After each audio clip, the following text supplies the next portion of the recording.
नमस्कार, आपका स्वागत है इस चैनल पर। आज हम सुनेंगे वट सावित्री व्रत कथा। वट सावित्री यानी बरगद के पेड़ की पूजा करने के साथ ये कथा हर सुहागिन स्त्री को अवश्य सुननी चाहिए। कथा की शुरुआत होती है।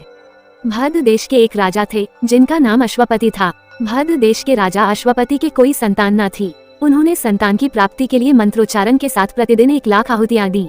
18 वर्षों तक ये क्रम जारी रहा। इसके बाद सावित्री देवी ने प्रकट होकर वर दिया कि राजन, तुझे एक तेजस्वी कन्या पैदा होगी। सावित्री देवी की कृपा से जन्म लेने के कारण से कन्या का नाम सावित्री रखा गया। कन्या बड़ी होकर बेहद रूपवान हुई। योग्य वर न मिलने की वजह से सावित्री के पिता दुखी थे। उन्होंने कन्या को स्वयं वर तलाशने भेजा। सावित्री तपोवन में भटकने लगी। वहाँ साल देश के राजा द्युमत्सेन रहते थे, क्योंकि उनका राज्य किसी ने छीन लिया था। उनके पुत्र सत्यवान को देखकर सावित्री ने पति के रूप में उनका वरण किया। ऋषिराज नारद को जब ये बात पता चली तो वह राजा अश्वपति के पास पहुँचे और कहा कि हे राजन, यह क्या कर रहे हैं आप? सत्यवान गुणवान है, धर्मात्मा है और बलवान भी है, पर उसकी आयु बहुत छोटी है, वह अल्पायु है। 1 वर्ष के बाद ही उसकी मृत्यु हो जाएगी। ऋषिराज नारद की बात सुनकर राजा अश्वपति घोर चिंता में डूब गए। सावित्री ने उनसे कारण पूछा तो राजा ने कहा, पुत्री, तुमने जिस राजकुमार को अपने वर के रूप में चुना है वह अल्पायु है। तुम्हें किसी और को अपना जीवन साथी बनाना चाहिए।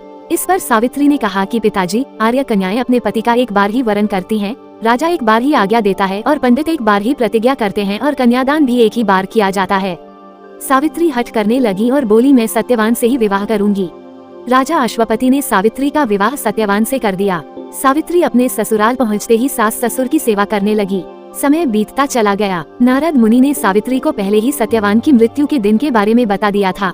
वो दिन जैसे जैसे करीब आने लगा, सावित्री अधीर होने लगी। उन्होंने 3 दिन पहले से ही उपवास शुरू कर दिया। नारद मुनि द्वारा कथित निश्चित तिथि पर पितरों का पूजन किया। हर दिन की तरह सत्यवान उस दिन भी लकड़ी काटने जंगल चले गए, साथ में सावित्री भी गईं।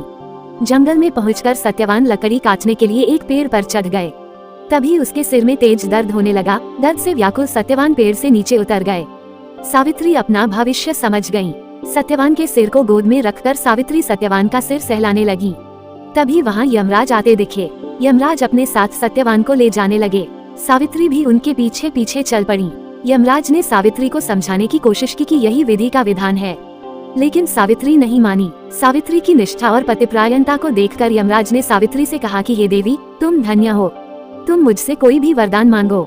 एक सावित्री ने कहा कि मेरे सास ससुर वनवासी और अंधे हैं, उन्हें आप दिव्य ज्योति प्रदान करें। यमराज ने कहा, ऐसा ही होगा, जाओ अब लौट जाओ। लेकिन सावित्री अपने पति सत्यवान के पीछे पीछे चलती रही।